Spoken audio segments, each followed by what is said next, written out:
Hello, hello. It is my absolute delight and pleasure to welcome a dear friend, dear colleague of mine, Peter Fader, to IMD's book club.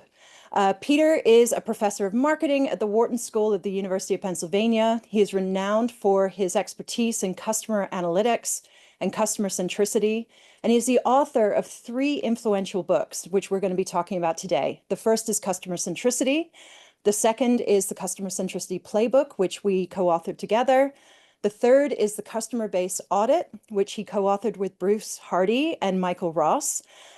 And we're going to be delving into these details. We're also going to be delving into areas of his research and speak about how he himself is a serial entrepreneur who has been taking a lot of the research he's been doing and putting it into practice, very successful startups across the board, across the spectrum.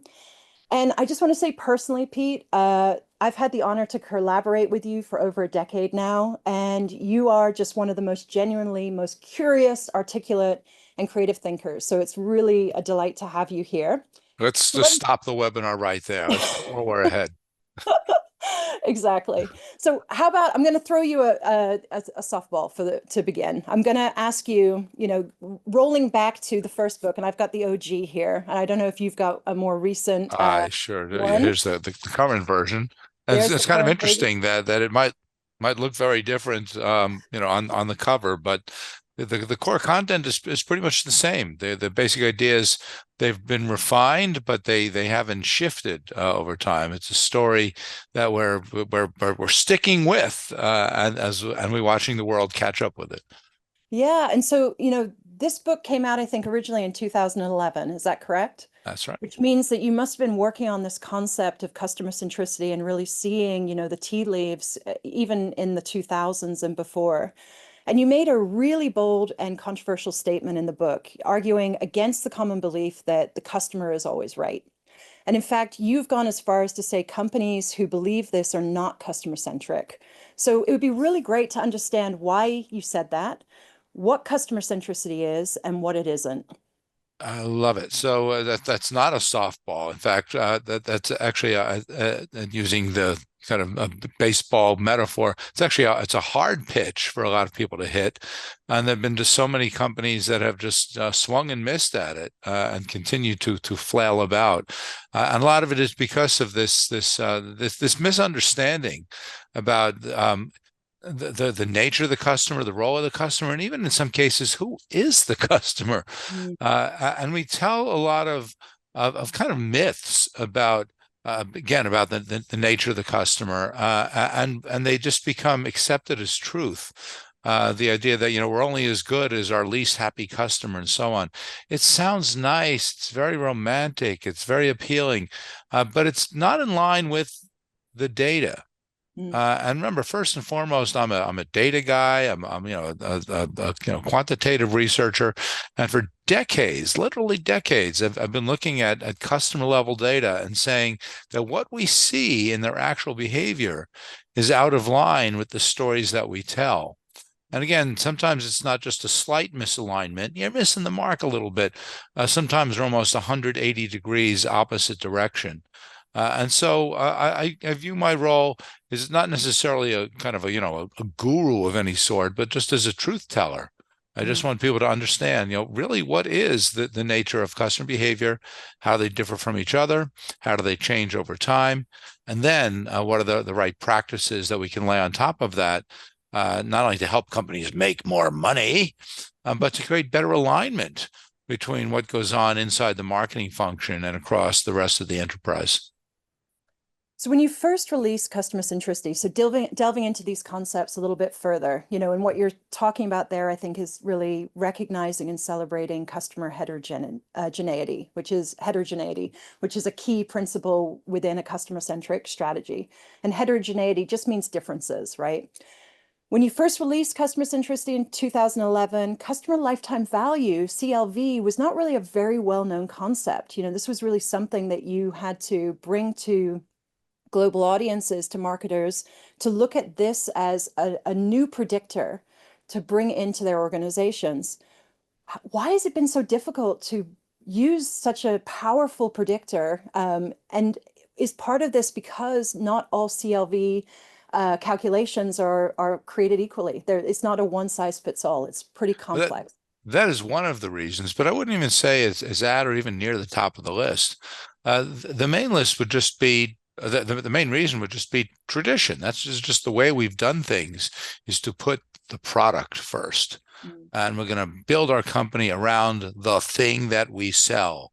And that's not only going to drive, let's say, the corporate culture and our day-to-day workflow, but it's going to drive our accounting statements. It's going to drive the way that our external stakeholders look at us. Again, we're only as good as the stuff that we do, and we just obsess over what is going to be version 2.0 and how can we get this out further and how can we cut the costs. And that's a really hard habit to break. So a lot of it's just been purely mindset. There are some sectors, if you consider old school direct marketing, when you get these paper catalogs in the mail and they'd always be tweaking what products they're putting on the cover and so on. Those folks have been using a customer lifetime value for many years, really going back 40, 50 years. But there was a very isolated segment. They're almost dismissed by regular businesses. Part of it is because they operated so differently. Part of it was the way that they sold stuff, late night infomercials. Well, we don't do that. So a lot of it was just the way that companies operated. A lot of it was because that the customer data does have some. You mentioned heterogeneity, uncertainty. You would never know for sure what a customer is going to do. It was either a matter of taking things on faith or building statistical models to try to capture all that. Whereas with the product, you kind of know what it is. There's not a lot of questions about what it's going to be tomorrow. So there's just a little bit more assuredness in being product centric. Customer centric is a bit more literally and figuratively roll of the dice. And even though there's tremendous upside potential to being customer centric, companies would rather work with the devil they know rather than take their chances with it. And that takes us to this idea of customer lifetime value, the idea of kind of quantifying that risk, quantifying that uncertainty. Some people just shy away from it completely. Now, to your point, if other people say, well, our business is different. We would need a different formula for us than for some other business out there. That's been my job. That really has been the number one thing that I've been doing as an academic for many, many years now, is trying to come up with the lifetime value formula to describe what it is, to show how it can be implemented, to demonstrate it's very, very high degree of accuracy. And most importantly, the so what, how companies can then leverage it to make more money in a sustainable, defendable, ethical manner. Yeah, I love that. And so I think it's really critical what you're saying there is that there is a bit of art and science to landing on the right CLV formula mix within your organization. It's not just Googling what the formula might be, picking it off of, Wikipedia or some other website and saying, okay, this is what we're going to implement in our organization. You really do need to work with experts to get all the elements of that CLV calculation correct. Well, that's been what the journey has been, but I want to get to that point. I really want to simplify it as much as possible without oversimplifying it. So instead of saying that every company has its own truly bespoke CLV formula, but at the same time, there's not just one either. At this point in the evolution, I'm saying there's 6. I'm saying there's 6 different fundamental business models, ranging from a straight subscription where you're just, buying the same thing on a periodic basis, paying the same amount of money, and at some point it's like, bye now. All the way to a hybrid model where there's some combination of a subscription, but then you're also buying discretionary items on top of that, like an Amazon Prime or your local gym. So we can get into those details, but trying to find ways to make it relatively easy for companies to kind of pick the right formula, off the shelf or off the Wikipedia, and then knowing that the math has been done and proven for them. It's never going to be just perfectly easy, but it can get a lot easier and a lot more trustworthy than it has been over the years. Yeah. And I know I've had the pleasure of traveling quite literally across the globe with you, working with executives through executive education courses and running of a simulation that we created together that we're going to talk about a little bit later. And one of the things I always love that I heard you saying to folks is, really look at data about your churn customers to help mine that gold mine to help you to be, build those predictive models. Taking out that uncertainty about the churn rates is really going to help shine some light on, what to do further down the line. Is there anything else about CLV that you would just give as some tips and tricks to think about, or are there none? Well, there are plenty, and it's so important to have this conversation. For so many companies that actually do understand what we're talking about and aspire to do it well. I'll sometimes hear people say customer lifetime value is our North Star, and on one hand, that's just very gratifying, very flattering. But on the other hand, if you check out, we have this very nice geographically diverse group on this call, but there's no one from the North Star. Turns out that's really far away, and it turns out you'll never get there. So part of my goal is to ground CLV, to say it actually is attainable. You can get there. And so one way to do that is to literally take it down a level. So instead of thinking about CLV as this overarching concept that sometimes is hard to grasp, it is hard to believe, let's bring it down one level. So what is CLV composed of? And it's composed of three things. And you addressed not only one of them, but the key, the first of those three things is how long will this relationship last? How long until it's just over and you're not even going to contemplate interacting with us, making purchases from us, and so on. So that's just question one. How long until there's just nothing going on over anymore? And it's really important to be able to understand and forecast that. But let's just very briefly mention the other two questions. So number two is, over that horizon, while there is some kind of relationship going on, how many activities of some kind of economic value are going to take place? The obvious thing would be purchases, but it could be visits to the website. It could be posting ratings and reviews. It could be responding to emails that we send. Just how many times are we going to do something that might have some economic value associated with it? It might be that the relationship is going to continue for a long time, but we're only going to interact sporadically. Or it might be, a quick but hot fling where we do a lot, but then it ends quickly. So they're two different kinds of behaviors. And then the third would be, when we do those things of economic value, how much value are we bringing? So again, if we're thinking about transactions, how much are we spending, or how much time are we spending on the website? So it's really all about, you mentioned customer churn or retention, repeat buying or activity, and let's call it spend. Each one of those three things is something that I think everyone can believe, everyone can understand, everyone can know what kinds of business decisions to make with them. Lifetime value is just bringing them all together. And in many cases, we don't need to bring all of them together. In many cases, we only need one or two of them. And that's fine too. But it's just nice to think about lifetime value as this umbrella that encompasses a lot of different kinds of behaviors and metrics and activities that the company can engage in. Really, really good. And I'm really glad that you provided the framing and the definition of customer lifetime value, because I think it's important that we don't gloss over that, and just really understanding those three elements, which really brings us to book two, the customer centricity playbook. I think it's fair to say this book certainly wouldn't have existed without us working on Wharton's customer centricity simulation together. Do you want to share a bit about the genesis story of the book? I would love to. So, as Sarah's mentioned, so I teach a course on managing the value of customer relationships, and it's been super fun. A lot of different concepts. I've already laid many of them out already about churn and repeat purchase and spend and all this kind of stuff. It's a lot. It's a lot, and for a lot of people, it's more than they can digest at one time. So towards the end of the course, I developed a little simulation. It really was too small. It was all Excel based. It didn't really do justice to all of the rich and for a lot of people unusual content in the course. So I turned to this internal group that we have at the Wharton School, Wharton Interactive, that just happened to be run by a woman named Sarah Toms, and I said, can't we do better?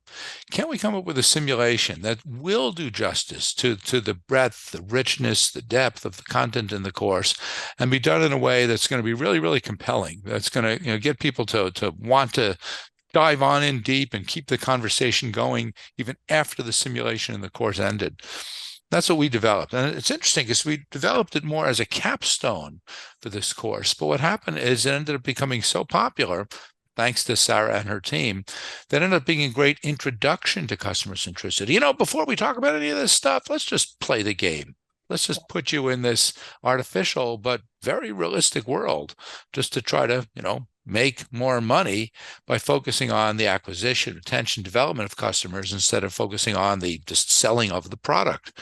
And it was and it was and has been very successful. And we figured, you know what? We need a manual for this. We need something that's not only going to tell you exactly which buttons to push, but how it all fits together. And so Sarah and I started to write that manual, and we did such a good job of it. I just really have to kind of pat ourselves on the back. We made it so compelling, so convincing, more than just, which buttons to push. Then when we brought it to the attention of our publisher, Wharton School Press, now Penn Press, they said, you know what? Simulation stuff, yep, that's fine. But it's the narrative that you're telling that motivates it and weaves it together. You know what? You don't even need the simulation at all. And in some sense, we lost almost all elements of the simulation and just told this broad story of what we mean by customer lifetime value.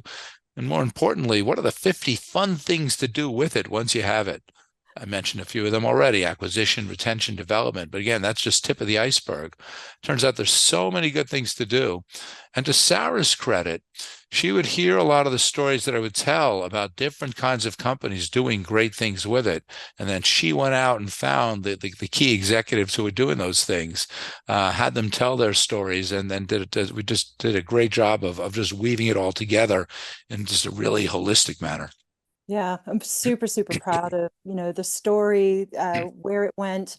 And it was really interesting to see how the book made the simulation better and the simulation made the book better. And it really was taking all that thought leadership that you and your colleagues in academia, also the executives, and bringing that into a practice-based approach to, what does this mean on the ground? What does it mean from an implementation standpoint? So really, really proud of that experience. This book does get into more of the nitty-gritty of the areas leaders need to think about for architecting and implementing a customer-centric strategy. Besides recognizing and celebrating customer heterogeneity, training your eye to see just what you said, acquisition, retention, and development as very specific activities. Why are these activities so important to marketing executives and others in an organization? So let's excuse me. Let's start with the history lesson again. The product-centric world, where we are acquiring, retaining, and developing customers. So it's not that the ideas are new, Mm. but they tend to be secondary. So I can't tell you how many times I've gone to a chief marketing officer and said, I want to help you understand and refine and execute acquisition, retention, development. And they'll say something like, oh, yeah, we do that. Yeah, there's someone who works for someone who works for me, and they do all of that. But, I'm the chief marketing officer. I need to focus on the brand. Because again, if you're product centric and the brand is really this core representation of everything that you're selling, and the imagery and the feeling around it, that a lot of these more less sexy blocking and tackling, acquisition, retention, development, end up taking a back seat. And what we're saying is that in the customer-centric world, not to ignore branding, and of course we have a lot to say about that, but we're going to elevate these things, that acquiring customers, retaining customers, and further developing, making customers more valuable. That's the key. And again, not to say branding's unimportant, but branding takes a back seat to those kinds of activities. So I love to see companies that naturally elevate those activities instead of pushing them down the org chart. And I remember so well, this is years ago, but visiting folks up at American Express in New York and walking into their corporate lunchroom and seeing the wall, the words on the wall: get, grow, keep. Oh, and it was like music to my ears. Get, grow, keep. in that case, acquisition, development, retention, to see companies, putting those kinds of words, those concepts, the tactics associated with them front and center, and then figuring out how to align the organization and the brand around them. And of course, there's so many different elements underlying each of those things, acquisition, retention, and development, that we could talk about for days. And that's why we needed a whole book for it. Yeah. And I think part of this also was recognizing shapes and distribution. So when you talk about customer heterogeneity, I don't know why I'm having such a hard time with that word today, customer heterogeneity, it is about pulling the data apart, not working in a world of averages, but working in a world of distributions. And part of that is also understanding that your customer base is not shaped like a normal distribution, right? Do you want to talk more about the shape of the customer base? Oh, Um, I sure do. So, oh, I'm so the excited. ironic part is we all understand this.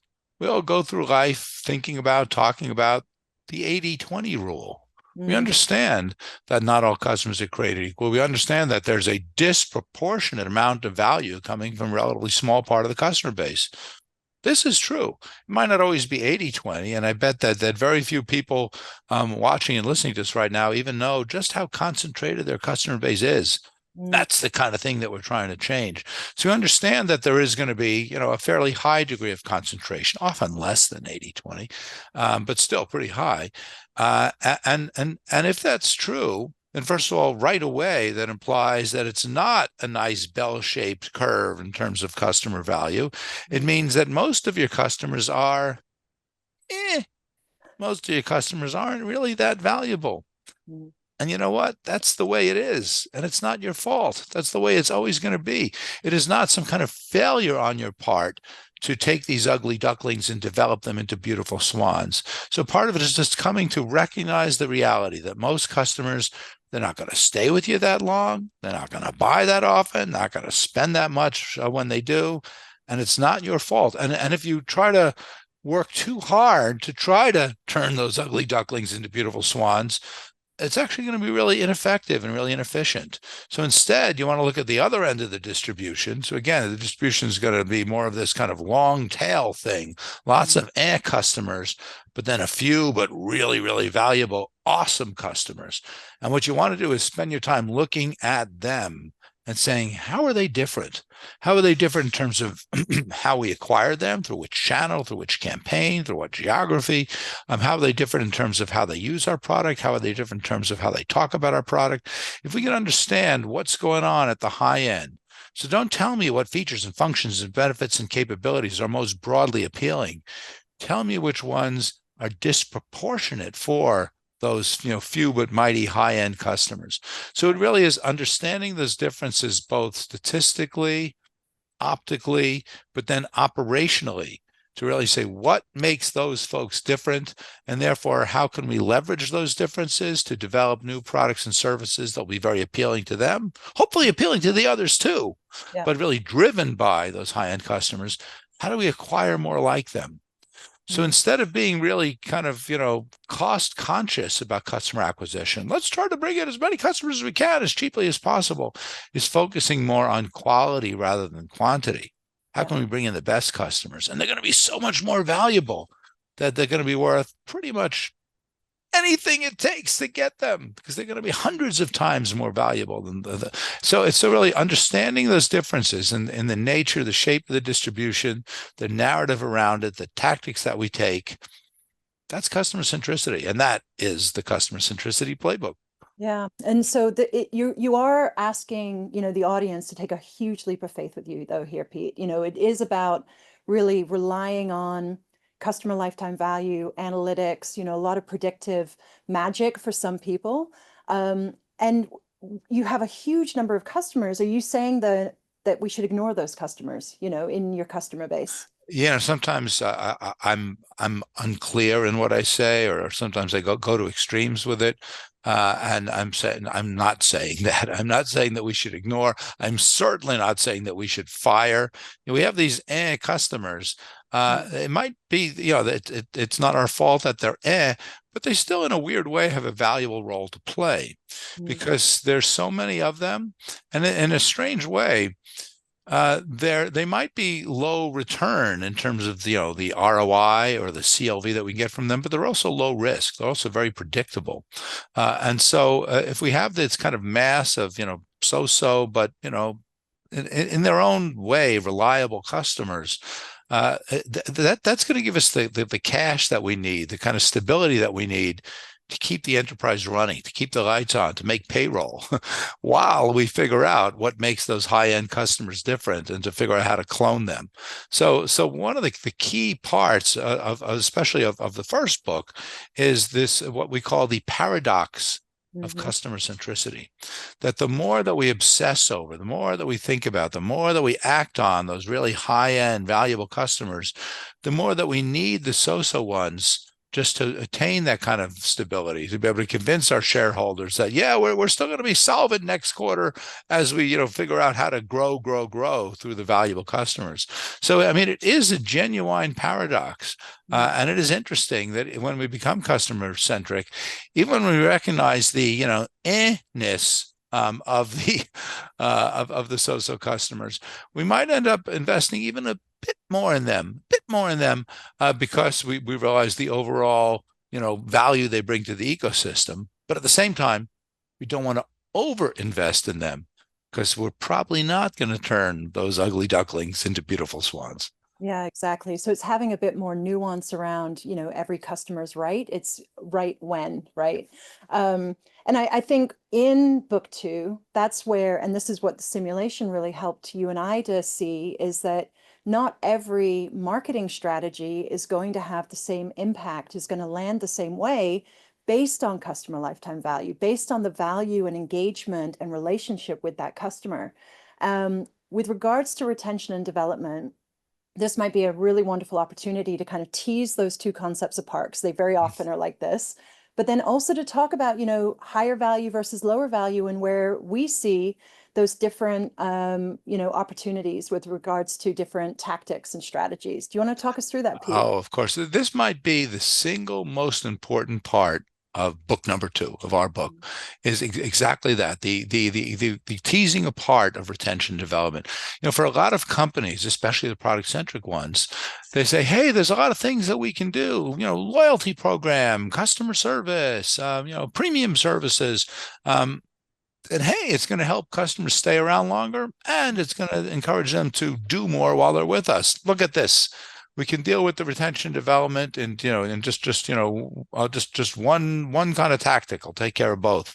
Mm. And while there is some truth to that, it's a bit sloppy, it's a bit lazy, it's a bit imprecise. And as you move towards being customer centric and you want to have a much sharper focus about retention and development, or might I say retention or development, Mhm. as you said, Sarah, given where we are, or given a group of customers, given the competitive landscape at a given moment in time, we might want to care more about one versus the other. We need to have just a sharper focus instead of saying, let's just do this and we'll achieve both. We want to understand maybe the trade-offs between retention and development, or as we like to say in the book, because there's so much lack of precision around those words, what are we doing with a group of customers at a particular point in time? Are we playing offense or are we playing defense? And I hope that everybody sees that, offense is development, defense is retention, but we have to ask ourselves what matters to us right now. And in our celebration of heterogeneity, what kind of customers are we talking about? Are we talking about really, really, really valuable customers, top of the pyramid? Are we talking about that kind of mass of so-so customers who, again, we're never going to ignore completely? So what we've come up with in book number two is what one might say is a simple, maybe even oversimplified 2x2 matrix that looks at what is our strategic objective, offense versus defense, and vaguely what kinds of customers are we talking about, high or low value, and then taking a lot of these tactics about retention development, things like loyalty programs, premium services, strategic account management, or basic frontline customer service. Not to say those are the only four tactics, but those four are wonderful exemplars of the four different cells in our 2x2. And so we spent a bunch of time going kind of round the horn to say things like loyalty programs, everybody's thinking about a loyalty program. Everyone's thinking about a loyalty program as a panacea. It's going to help us, have customers stay around forever and do a lot with us. Well, that's not quite true. And so one of the most, I'd say, enlightening, perhaps even controversial things we say in the book is that loyalty program is good for basically one thing, is good for playing offense with so-so customers. You have some customers, they have a relationship with you, they buy from you occasionally, but they're not with you every single day. And we want to nudge a few more purchases out of them that wouldn't have happened otherwise. Playing offense with low value customers. A lot of companies look to the airlines as the exemplar of loyalty programs. We've got to give them credit for developing them, but don't necessarily use it the right way. And for too many people, too many executives, they think, oh, we're going to use the loyalty program to reward those wonderful, terrific customers. But you know what? They were going to buy from us all the time anyway. Why are we giving margin away? Mm. So to think really, really carefully, really critically, and in some cases controversially around all of these tactics and coming up with a framework, which again might be a little bit too simple, but I think is a great starting point to realize the complexity of these tactics, the way they need to vary over time across customers, and starting just a much richer conversation that, as far as I know, hasn't really taken place until we wrote the customer centricity playbook. Yeah, and I think we use a lot of examples which are aha moments. We were in Australia together, and we actually had, the senior vice president of a major airline who was in charge of the loyalty program, went through the simulation, and it was a massive aha moment for him. We've had the same with, those who run the loyalty programs of telecommunications companies, et cetera. It's really helped to shift the strategy of those in charge of loyalty programs. It's been really amazing to see. We also talk about the other end of the spectrum where there's a lot of corporations out there touting that they're the most customer-centric company on the planet. We all know Amazon, and you and I don't think so. So do you want to share a bit about, where they're leaving money on the table with respect to premium, for example? They don't have one. It's a great example, and it is interesting. And almost going back to the first book, a lot of the companies that are touted as being the most customer centric, and they might be really good at one thing or another, but they don't necessarily have this complete spectrum of tactics lined up, nor are they executing those tactics on the basis of customer lifetime value. So, a really key element in this 2x2 and this overall approach for customer centricity is the idea of the premium service. In fact, I almost leave people hanging by saying, so what should we do with those high-end customers if we're not just going to, give them stuff? Well, here's the thing. They love you. They're going to buy pretty much everything you offer. They're going to buy through every channel, and they have needs that go well beyond the needs of the so-so customers. And I mentioned before the idea of features and functions and benefits and capabilities. One of my favorite examples is LinkedIn Premium. And I bet that a lot of the folks watching and listening to this right now are aware of LinkedIn Premium, but they're not going to pay the $300 a year. And they're looking at a lot of the features and functions and benefits and capabilities that LinkedIn Premium offers and says, A, I don't really need that. And B, sure as heck wouldn't pay for it. And that's exactly the point.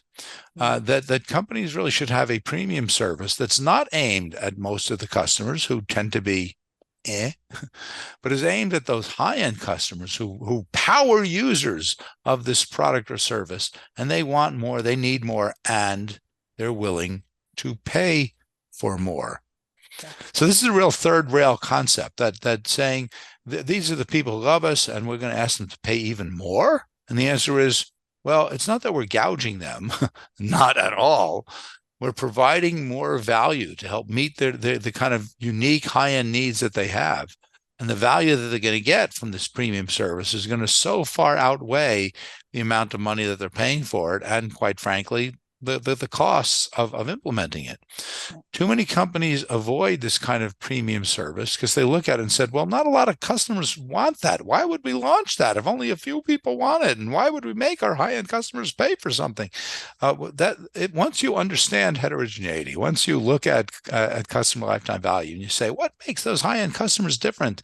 How can we extract more value from them and acquire more customers like them? then these premium services, it's like printing money. Mm. And it's shocking to see how few companies do it. And it really has this nice hand in glove fit with the loyalty program that we're going to use for the so-so customers to try to make them a little better, and Mm. something different, a club that's going to be just quite different for those high-end customers who are probably part of the loyalty program as well, but they want more. And you can't really lump them all together. So again, that's a really big takeaway from the book. And I don't want to take too much credit because we're seeing many more companies like LinkedIn and so many other companies out there having some kind of, paid premium service. Mm. It's becoming just much more popular. Again, it's not necessarily because people are reading our book, but they're just kind of, waking up and smelling the heterogeneity and Yeah. saying, we need something like that. And it's true. And it's just nice for us, not necessarily to be creating that wave, but riding that wave and making people aware of the fact that that should be much more rule than exception. Yeah, and this is a great segue because what you're really speaking to here is these are concepts that go beyond the marketing department. Another big focus of the book we wrote together was looking at customer centricity and that strategy cross-functionally. And I want to just ask, why is it important that customer centricity is not just sitting and being owned by the marketing team? Well, a couple of reasons. One is, let's just face it, there's a lot of skepticism about marketing. And when marketing brings a concept forward, everyone else in the C-suite, very often they kind of roll their eyes and say, it's those crazy kids in marketing. They're going to change their mind again next month. So let's just, so part of it is that we really need to win, genuine credibility from everyone else in the C-suite and throughout the organization. But part of it is just execution, that we can't do the customer centric thing well unless we're aligned with the supply chain and accounting and finance and even talent management. So as we have to have that kind of alignment. Many of the very best stories that we've seen of it in practice and that we tell in the customer centricity playbook are of people who have done an extraordinary job of doing that. And we're not afraid to name names. We do so in the book, and I'll do so right now. One of my biggest heroes of customer centricity, we wrote a tremendous amount about him in our book, a gentleman by the name of Zachary Anderson, Mhm. who was doing magic at the gaming company Electronic Arts, and has since then moved to an even higher challenge, Mhm. banking. He's the chief data analytics officer at NatWest Bank in the UK. And there's nothing more fascinating. And both of us have had the privilege of doing it. Just listening to Zach Anderson talk about how he wins over every other corner of the organization, what story he tells, what challenge he comes up with, what metrics he promotes to win over everybody in a way. It might be an idiosyncratic way to win over the people in R&D or finance, but in the end, he's getting everyone to row together, and he's achieved and continues to achieve just amazing things. And it's not easy, very difficult to do that. I will not claim any expertise at it. The best I can do, along with you, Sarah, is to find the people who are doing it the best, steal some of their stories, collect them together, and say, here's some best practices for others to consider. Yeah, exactly. And Zach is brilliant, I think, because some of his approaches have been starting small, experimenting, proving use cases out, bringing on board, one after another, who understand what he's talking about, and then how he's communicating across from data analytics and that more technical jargon into, why this is so important to the business, and so many other incredible traits that he has. I want to make sure that we bring in the third book, The Customer-Based Audit, with co-authors Bruce Hardy and Michael Ross. Can you first of all explain what is a customer-based audit?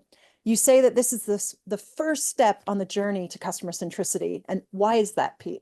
So let's talk about it. So, unlike the book that we wrote, the Customer Centricity Playbook, and unlike the first one, Customer Centricity, that just kind of lays out the basic concepts, the third one, the customer-based audit, boring, really, really boring. It's going to be hard to stay awake through reading book number 3, and that's because audits are boring.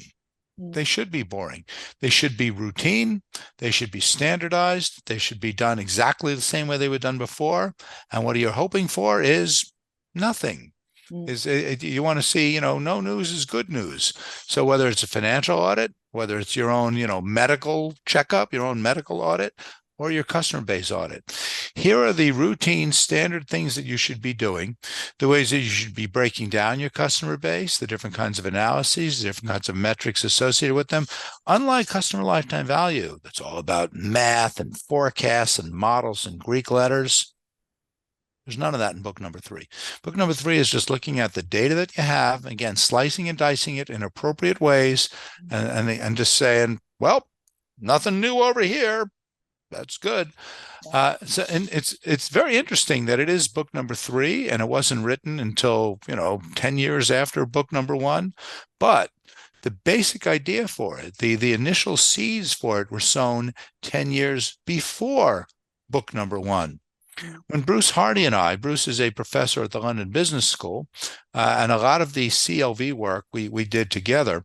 When we first kind of stumbled into, some people think we've invented, but no, we're standing on the shoulders of giants. And when we first encountered what proved to be the best lifetime value models, and we realized, you know what, we need something like a customer-based audit. I'm going to give Bruce credit for first laying out those words and this concept at the turn of the century. Again, long before any of these books were conceived, said that we need this kind of first step just to lay out these basic ideas, to be unashamedly descriptive. Let's just look at the data that we have.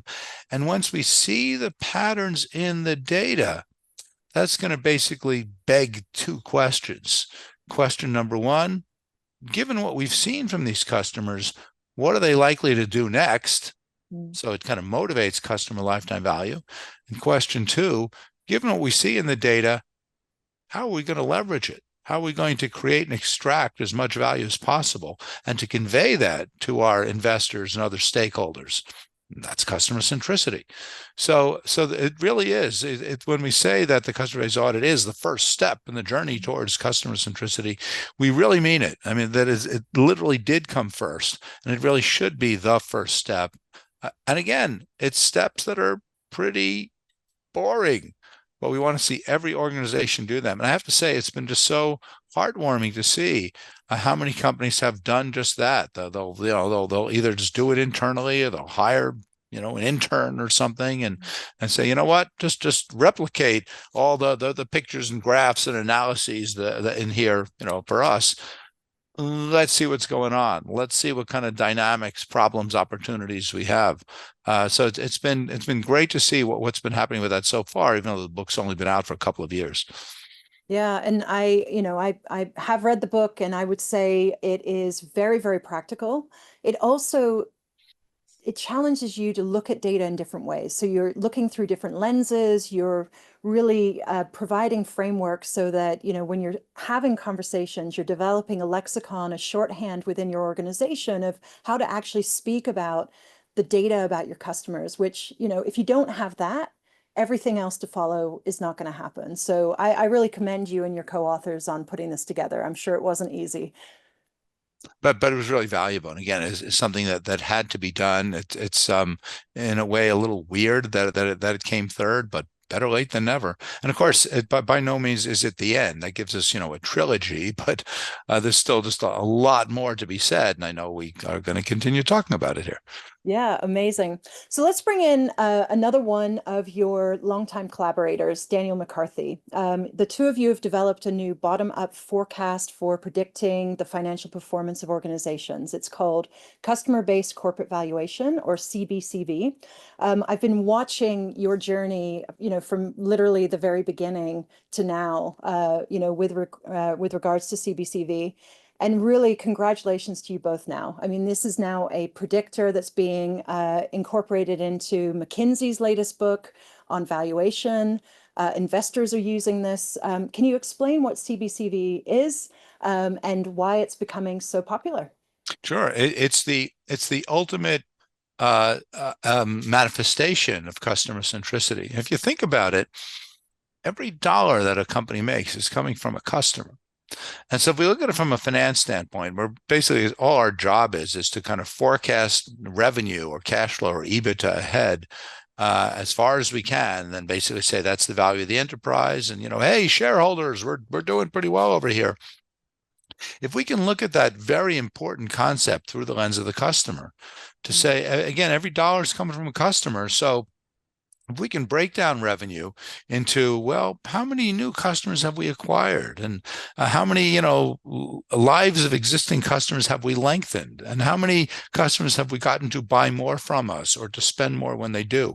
If we can break down revenue into customer acquisition, retention, repeat purchase, and spend, we can do a better job of forecasting revenue over a longer horizon more accurately and with a better diagnostic understanding of why it's plateauing.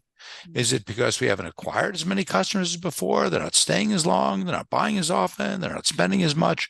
So it's looking at the FP&A world through the lens of customers, a customer-based corporate valuation. And so whether it's something that we're going to use internally to try to create the conversation between marketing and finance and accounting in a way that they each will understand and appreciate what the others are doing, or externally to be able to go to Wall Street or just other external stakeholders and say, see, this is a very healthy enterprise. See, a lot of those investments that we just made in some of those CRM systems or loyalty programs or new acquisition channels, maybe it's not going to pay off immediately in this quarter. But if it's going to help us acquire even more valuable customers that we were bringing in before from a lifetime value, from a discounted cash flow standpoint, it's worth every penny. So it actually enables enterprises to have the kind of long-term perspective that they'd like to have, but traditional valuation approaches don't let you have. So it's been really, really valuable to help companies really see, recognize, and put down in hardcore dollars and cents the full value of the customer base, therefore the full value of the enterprise, which again is going to have very important tactical consequences and really big strategic ones, even when it comes to mergers and acquisitions and private equity and investment banks. And that's where Dan McCarthy comes in, because I'm a marketing professor. That's all I know. In some of the books, I, and you too, Sarah, have made some statements about building that bridge with finance, but we need someone from that world to really do it for us. Dan McCarthy, after graduating from the Wharton School here, worked for a hedge fund for many years, came back to get his PhD in statistics, bumped into me, and it's been just an amazing marriage since then, to take a lot of the quantity stuff that I had already been working on and working with him to both refine the methods as well as the narrative about how it can be utilized and appreciated by the folks in finance and accounting. And it's been just an amazing education for me to learn about this world of finance and how it actually does fit with the world of marketing. And it's been a great education for everyone in that world as well. To basically say, yeah, we really can build that bridge. We really can recognize and build value from marketing. It's been amazing, both academically and commercially. Yeah, and I know that this has also played into the company you've co-founded together called Theta Equity Partners. And it's just really wonderful to see some of the stories coming out of that where, this metric really and truly is showing, how to value those companies into the future. Also in 2018, you sold Zodiac, a company that you had also co-founded to Nike, which was on the predictive analytics side. And it's really, again, knowing you so well personally, but also in our professional conversations, you're famously warn marketing executives not to waste too much money on Super Bowl ads, something that Nike does. You also flat out hate Black Friday because it attracts the wrong customers at massive discounts, another thing Nike does. Why the heck would an athletics company purchase such a nerdy approach to marketing? I'm just really curious about that story. It's a great story, and it's a tremendous credit to Nike. And here's a company that, for the most part, has been doing quite well, but they knew they could do even better. And their previous CEO, Mark Parker, said, we don't want to be kind of bottlenecked by distribution. We sell boxes of shoes to different, retailers, but we want to have a direct relationship with our end users. They love us, but we don't necessarily know who they are. So we want to find ways to help them self-identify, to say, hey, I just bought a new pair of Nike shoes, and hey, I'm going out running with them right now. So whether it is through mobile apps and loyalty programs and just other ways of being able to engage more directly. And then this is where we come in, Zodiac, to basically say, what's the value of those customers? What's the value of those activities? What kind of products should we be developing that's going to be most appealing to the most valuable customers? And everything we've been saying, Yeah. Nike's done just a really good job of implementing and doing it really seriously, to the point where they can look at certain channel partners and say, you know what, we're not going to sell through you because you tend not to bring us very valuable customers. Wow. And that takes just a lot of guts to do that kind of thing. So it's been a really interesting mix of watching this giant company learn how to be more agile in its approach to going to market and interacting with customers. At the same time, still building a great brand and still doing a lot of traditional marketing tactics, and finding a just right balance. Sometimes with a little tension, Yeah. but achieving to find a balance that most companies just they don't even try. We're just going to do the product thing. Yeah, at some point we'll do the customer thing, but not right now. Right now we're busy. We're getting ready for Black Friday. Yes. And so being able to kind of diversify the tactical portfolio they have, and again, for the most part, they found a good bit of success with it. That's amazing.